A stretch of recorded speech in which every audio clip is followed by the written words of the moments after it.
Hi all, welcome to the basic course of Linux. നമ്മൾ ഇന്ന് നോക്കാൻ പോകുന്നത് ലിനക്സിന്റെ ബേസിക് കോഴ്സും കാര്യങ്ങളെ പറ്റിയിട്ടാണ്.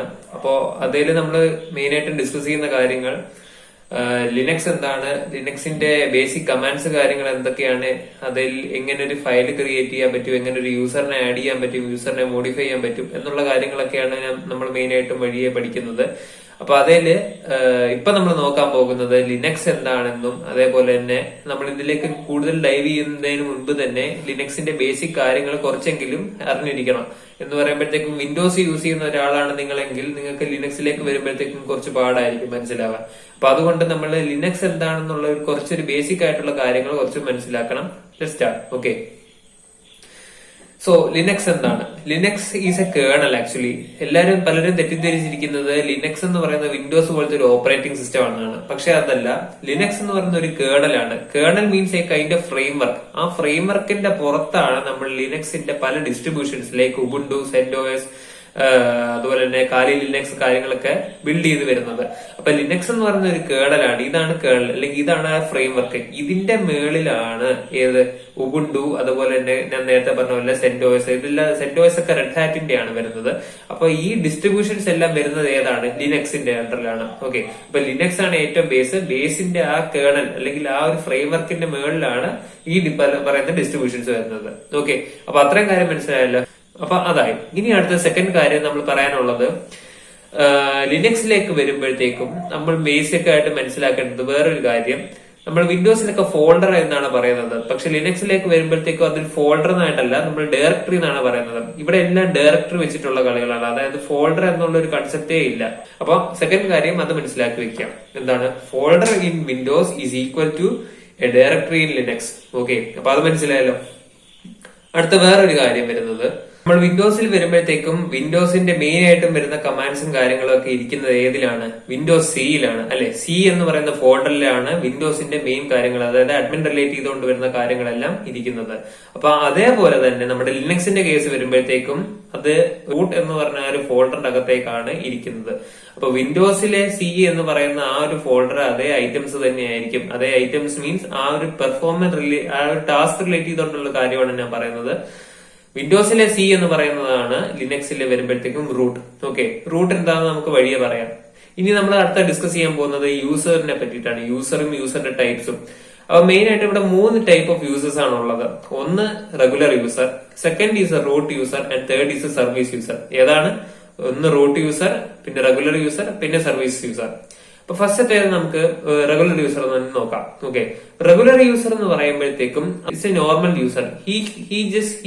ഹിസ് റോൾ അല്ലെങ്കിൽ his responsibilities just to perform his own duties. അതായത് എക്സ്ട്രാ ആയിട്ട് ഒന്നും ചെയ്യാൻ പറ്റത്തില്ല. ലൈക്ക് ഒരു ഫയലിനെ എഡിറ്റ് ചെയ്യാൻ പറ്റത്തില്ല, ഒരു ഫയലിനെ മോഡിഫൈ ചെയ്യാൻ പറ്റത്തില്ല, ഒരാൾക്ക് അല്ലെങ്കിൽ വേറൊരു യൂസർക്ക് പെർമിഷൻ കൊടുക്കാൻ പറ്റത്തില്ല, അതൊന്നും ചെയ്യാൻ പറ്റത്തില്ല. സാധാരണ ഒരു യൂസറിന് എങ്ങനെയാണ് എന്തൊക്കെ കാര്യങ്ങൾ അയാളുടെ പാസ്വേഡ് വെച്ചിട്ട് ചെയ്യാൻ പറ്റുന്നോ ആ കാര്യങ്ങൾ മാത്രമേ നോർമൽ യൂസർ അല്ലെങ്കിൽ റെഗുലർ യൂസറിന് ചെയ്യാൻ പറ്റത്തുള്ളൂ.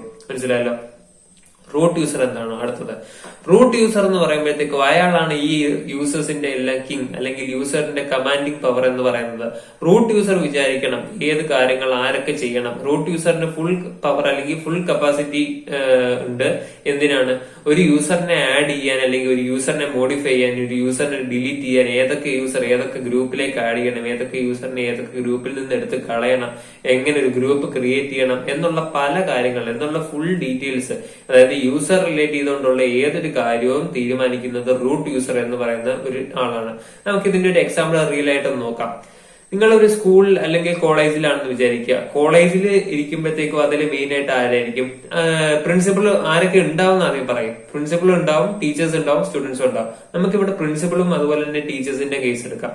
പ്രിൻസിപ്പൽ എന്നുള്ള ഒരു പറഞ്ഞ വ്യക്തിയാണ് അയാളുടെ താഴെയുള്ള ടീച്ചേഴ്സിനെ കൺട്രോൾ ചെയ്യുന്നത്. ശരിയല്ലേ? പ്രിൻസിപ്പൾ ഓരോ കാര്യങ്ങൾ, ഡിസിഷൻസ്, റൂൾസ് എടുക്കും. അപ്പൊ ആ റൂൾസ് ടീച്ചേഴ്സ് ആണ് first they are bound to obey the rules that are provided by the principal. They are living in an organization where the principal is the commanding power. അല്ലെ? Principal commands the entire organization, right? So the teacher here acts as, അല്ലെങ്കിൽ ടീച്ചേഴ്സിന്റെ group act as a regular user and the principal here act as a ആരാണ്? Root user. അപ്പൊ basic ആയിട്ട് ഒരു idea നിങ്ങൾക്ക് കിട്ടിയെന്ന് മനസ്സിലാക്കുകയാണ്. റൂട്ട് യൂസർ എന്ന് പറയുമ്പോഴത്തേക്കും അയാൾക്ക് കമാൻഡിംഗ് പവർ അല്ലെങ്കിൽ supreme power commanding power full rights അങ്ങേർക്കുണ്ട്. ആർക്ക്? റൂട്ട് യൂസറിന്. നോർമൽ യൂസർ എന്ന് പറയുമ്പോഴത്തേക്കും സാധാരണ ഒരു യൂസർ. ഓക്കെ, അപ്പൊ അതൊക്കെയാണ് റൂട്ട് യൂസേഴ്സിന്റെ കേസ്. മൂന്നാമത്തെ ഒരു കേസ് പറഞ്ഞ സർവീസ് യൂസർ നിങ്ങൾ വലിയതായിട്ട് ഇമ്പോർട്ടൻസ് കൊടുക്കേണ്ട. അതായത് ഒരു സെർവർ ക്രിയേറ്റ് ചെയ്യുമ്പോഴത്തേക്കും സെർവറിനകത്തേക്ക് ക്രിയേറ്റ് ചെയ്യുമ്പോഴത്തേക്കും ഓട്ടോമാറ്റിക്കലി ഒരു യൂസർ ക്രിയേറ്റ് ആകുന്നതാണ് ഏത്? സർവീസ് യൂസർ എന്ന് പറയുന്നത്. To be summarising, 3 type of users ആണ്. ഒന്നെന്ന് പറയുന്നത് regular user, second is the root user and third is the service user. Okay, അപ്പൊ അതിൽ നിങ്ങൾ മെയിൻ ആയിട്ട് ശ്രദ്ധിക്കേണ്ടത് റൂട്ട് യൂസറും റെഗുലർ യൂസറിന്റെ കേസാണ്. നമ്മളൊക്കെ റെഗുലർ യൂസർ ആണ്. നമ്മൾക്ക് വേണമെങ്കിൽ ആ ഒരു കേസും കൂടെ ഞാൻ ഇതിന്റെ കൂടെ പറയാം. ഇപ്പൊ പ്രിൻസിപ്പൾക്ക് ചില പ്രത്യേക സാഹചര്യത്തിൽ പ്രിൻസിപ്പളിന്റെ ടീച്ചേഴ്സിന് ഒരു പെർമിഷൻ കൊടുത്തിട്ടുണ്ട്. എന്റെ അധികാരം വേണമെങ്കിൽ നിങ്ങൾ ഉപയോഗിച്ചോ, എന്റെ ഒരു കൺസേൺ മാത്രം നിങ്ങൾ ചോദിച്ചാൽ മതി. അത് പ്രിൻസിപ്പളിനോട് ടീച്ചേഴ്സ് റിക്വസ്റ്റ് ചെയ്യുന്നു, ഒരു പ്രിൻസിപ്പളിന്റെ ടാസ്ക് ടീച്ചേഴ്സ് ഏറ്റെടുത്ത് ചെയ്തോളാം എന്നും പറഞ്ഞുകൊണ്ടുള്ള കാര്യം. അപ്പൊ അതിന് പറയുന്നതാണ് ഇവിടെ sudo means super user do എന്നാണ് പറയുന്നത്. SUDO എന്നാണ് അതിന്റെ പേര്. അപ്പൊ ഈ സുഡോ കമാൻഡ് വെച്ചിട്ട് നമ്മൾ വിളിക്കുമ്പോഴത്തേക്കും ഓട്ടോമാറ്റിക്കലി അത് റൂട്ട് യൂസറിലേക്ക് സ്വിച്ച് ചെയ്യുകയാണ്. ഞാൻ പറഞ്ഞു റൂട്ട് യൂസർ എന്ന് പറയുന്ന യൂസറാണ് മെയിൻ ഏതൊരു കാര്യം തീരുമാനിക്കുന്നത്. അപ്പം ഈ പറയുന്ന ഒരു പുതിയ യൂസറിനെ ആഡ് ചെയ്യണോ ഡിലീറ്റ് ചെയ്യണോ എന്നുള്ള കാര്യം എല്ലാം ഈ പറഞ്ഞ റൂട്ട് യൂസറിന്റെ അനുവാദത്തോടു കൂടിയേ ചെയ്യാൻ പറ്റത്തുള്ളൂ. It's a kind of request. Actually sudo is a kind of request for the root user. അതായത് എനിക്കൊരു പെർമിഷൻ തരാമോ എന്നുള്ള രീതിക്ക് സാധാരണ ഒരു റെഗുലർ യൂസർ റൂട്ട് യൂസറായ പ്രിൻസിപ്പളോട് ചോദിക്കുകയാണ്. സാധാരണ ഒരു ടീച്ചർ റൂട്ട് യൂസർ ആയ പ്രിൻസിപ്പളോട് ചോദിക്കുകയാണ്, എനിക്ക് ഇന്ന ഒരു ടാസ്ക് ചെയ്യാൻ വേണ്ടി ഞാൻ ചെയ്യാൻ ആഗ്രഹിക്കുന്നു, ആ ചെയ്യാനുള്ള റിക്വസ്റ്റ് നിങ്ങൾ തരാമോ, അപ്രൂവൽ തരാമോ എന്നും പറഞ്ഞുകൊണ്ട് ടീച്ചർ പ്രിൻസിപ്പളോട് ചോദിക്കുകയാണ്. മനസ്സിലായോ? അപ്പൊ അതാണ് എന്താണ് സുഡോ കമാൻഡ് വെച്ചിട്ടാണ് നമ്മൾ അങ്ങനെ റിക്വസ്റ്റ് ടീച്ചർ പ്രിൻസിപ്പളോട് ചോദിക്കുന്നത്. മനസ്സിലായല്ലോ? ഓക്കെ, ഇനി അടുത്തത് ഇന്റർഫേസ് എന്ന് പറയുമ്പോൾ നിങ്ങൾക്ക് അറിയാമായിരിക്കുമല്ലോ. ഇന്റർഫേസ് എന്താണ്? സാധാരണ നമ്മൾ ഒരു ടാസ്ക് അല്ലെങ്കിൽ ഒരു കാര്യം ചെയ്യാൻ വേണ്ടിയിട്ട് ഒരു കാര്യം കമ്മ്യൂണിക്കേറ്റ് ചെയ്യാൻ വേണ്ടിയിട്ട് നമ്മൾ ഡിസ്പ്ലേ അല്ലെങ്കിൽ നമ്മൾ വിൻഡോയിൽ കാണുന്ന ഒരു ടൈപ്പ് ഓഫ് സ്ക്രീൻ അല്ലെ. അപ്പൊ അത് 2 തരത്തിലുള്ള ഇന്റർഫേസ് ഉണ്ട്. നിങ്ങൾക്ക് എക്സാമ്പിൾ പറയുമ്പോഴത്തേക്ക് മനസ്സിലാവും. 2 തരത്തിലുള്ള ഇന്റർഫേസ് ഉണ്ട്. ഒന്ന് ഗ്രാഫിക്കൽ യൂസർ ഇന്റർഫേസും രണ്ടാമത്തേത് കമാൻഡ് ലൈൻ ഇന്റർഫേസും. ഗ്രാഫിക്കൽ യൂസർ ഇന്റർഫേസ് എന്താണ്? ഗ്രാഫിക്കൽ യൂസർ നിങ്ങൾ തന്നെ ഒന്ന് ആലോചിച്ച് നോക്കുക. എന്താണ് ഗ്രാഫിക്കൽ യൂസർ ഇന്റർഫേസ്? ഒരു user interface applied with certain graphics അല്ലെ. അതായത് വിൻഡോസിൽ നമ്മൾ എങ്ങനെയാണ് മൈ കമ്പ്യൂട്ടർ തുറന്ന് നോക്കുമ്പോഴത്തേക്ക് താഴെ വിൻഡോസ് C പിന്നെ അപ്പുറം വിൻഡോസ് D ഓരോ ഡിസ്കിലും ഓരോ സെപ്പറേറ്റ് സ്പേസ് ആയിട്ട് അലോക്കേറ്റ് ചെയ്ത് വെച്ചിരിക്കുകയാണ്. അതേപോലെ തന്നെ നമ്മൾ ഇപ്പൊ ലിനക്സിന്റെ ഉബുണ്ടു യൂസ് ചെയ്തു, ഉബുണ്ടു തുറന്നുമ്പോഴത്തേക്കും അതിൽ എന്താണ് മൈ ഫയൽസ് എന്ന് പറഞ്ഞൊരു ഓപ്ഷൻ ഉണ്ട്. മൈ ഫയൽസ് എന്ന് പറയുമ്പോഴത്തേക്കും ഓരോ ഫോൾഡറിന്റെ ഒരു ഐക്കൺ ഉണ്ടാവും. ആ ഫോൾഡർ അകത്ത് വേറെ ഫോൾഡേഴ്സ് ഉണ്ടാവും. മനസ്സിലല്ലേ? അതൊക്കെയാണ് നമ്മൾ എന്താണ് ഗ്രാഫിക്കൽ യൂസർ ഇന്റർഫേസ് എന്ന് പറയുന്നത്. അതായത് it's a kind of interface where it is represented using certain graphics or certain visual elements. For what purpose? നമുക്ക് കാര്യങ്ങൾ എക്സിക്യൂട്ട് ചെയ്യാൻ വേണ്ടിയിട്ട്, നമുക്ക് നമ്മുടെ ടാസ്ക് ചെയ്യാൻ വേണ്ടിയിട്ട് ഈ പറയുന്ന ആൾക്കാർ, ഈ ഡെവലപ്പേഴ്സ് തന്നെയായിട്ടുള്ള ആൾക്കാര് ഡിഫോൾട്ട് ആയിട്ട് സെറ്റ് ചെയ്ത് വെച്ചിരിക്കുന്നതാണ് graphical user interface. But command line interface is one of the most important things that we commonly use in Linux. It is interface എന്ന് പറയുമ്പോഴത്തേക്ക് നമ്മൾ ജസ്റ്റ് സിമ്പിൾ കമാൻഡ്സിലൂടെ നമുക്ക് കാര്യങ്ങൾ ഈസി ആയിട്ട് എക്സിക്യൂട്ട് ചെയ്യാൻ പറ്റും. അത് നിങ്ങൾക്ക് പഠിച്ചു വരുമ്പോഴത്തേക്കും മനസ്സിലാവും. ഇനിഷ്യലി നിങ്ങൾക്ക് നല്ല ഡിഫിക്കൽട്ട് ആയിട്ട് തോന്നിക്കും. കാരണം കമാൻഡ്സ് നമുക്ക് അറിഞ്ഞെങ്കിൽ മാത്രമേ ഈ പറഞ്ഞ ലിനക്സ് അല്ലെങ്കിൽ ഈ ഉബുണ്ടു സിസ്റ്റത്തിൽ നമുക്ക് യൂസ് ചെയ്യാൻ പറ്റത്തുള്ളൂ. അല്ലെങ്കിൽ ഒന്നുകൂടെ ഫെമിലിയർ ആയിട്ട് ടൂൾസ് ഒക്കെ മനസ്സിലാവാൻ പറ്റത്തുള്ളൂ. ഇപ്പൊ നമ്മൾ സാധാരണ ഒരു ന്യൂ ഫോൾഡർ ക്രിയേറ്റ് ചെയ്യുന്നത് എങ്ങനെയാണ്? വിൻഡോസിലാണെങ്കിൽ റൈറ്റ് ക്ലിക്ക് ന്യൂ ഫോൾഡർ, അപ്പൊ ഒരു ഫോൾഡർ ക്രിയേറ്റ് ചെയ്യാം. ഫോൾഡർ അകത്ത് ഫയൽ മൂവ് ചെയ്യണമെങ്കിൽ എങ്ങനെയാണ്? അവിടുന്ന് കൺട്രോൾ-C, ഇങ്ങോട്ട് കൺട്രോൾ-V അല്ലെ. ഇതെല്ലാം സിമ്പിൾ ആയിട്ട് നമുക്ക് ലിനക്സിൽ ചെയ്യാൻ പറ്റും. എങ്ങനെ?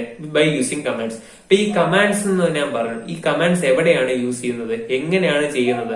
അത് ഈ command line interface CLI, command line interface എന്ന് പറഞ്ഞ ഇന്റർഫേസിനകത്ത് നമ്മൾ കമാൻഡ്സ് പ്രൊവൈഡ് ചെയ്യുമ്പോഴത്തേക്കും ഓട്ടോമാറ്റിക്കലി നമുക്ക് ഗ്രാഫിക്കൽ യൂസർ ഇന്റർഫേസിൽ പർപ്പസ് ഈ ടാസ്ക് നടന്നതായിട്ട് കാണാൻ പറ്റും. അതായത് നമ്മൾ മാനുവലി ഒരു ഫയൽ അല്ലെങ്കിൽ മാനുവലി ഗ്രാഫിക്കൽ യൂസർ ഇന്റർഫേസിൽ ഒരു ഫോൾഡർ ക്രിയേറ്റ് ചെയ്തിട്ട് അതിനകത്ത് ഫയൽ കൊണ്ടിടുന്നതും കമാൻഡ് ലൈൻ ഇന്റർഫേസിൽ കമാൻഡ് യൂസ് ചെയ്തുകൊണ്ട് ഫയൽ ഇടുന്നതും രണ്ടും സെയിം തന്നെയാണ്. ഞാൻ ഇന്റർഫേസും പറഞ്ഞു, ഗ്രാഫിക്കൽ യൂസർ ഇന്റർഫേസും പറഞ്ഞു. നിങ്ങൾക്ക് കാര്യം പിടികിട്ടിയെന്ന് ഞാൻ മനസ്സിലാക്കാണ്. ഓക്കെ, അപ്പൊ അതൊക്കെയാണ് മെയിൻ ആയിട്ടും നമ്മുടെ ലിനക്സിനെ പറ്റിയിട്ടുള്ള ബേസിക് ആയിട്ടുള്ള കാര്യങ്ങൾ.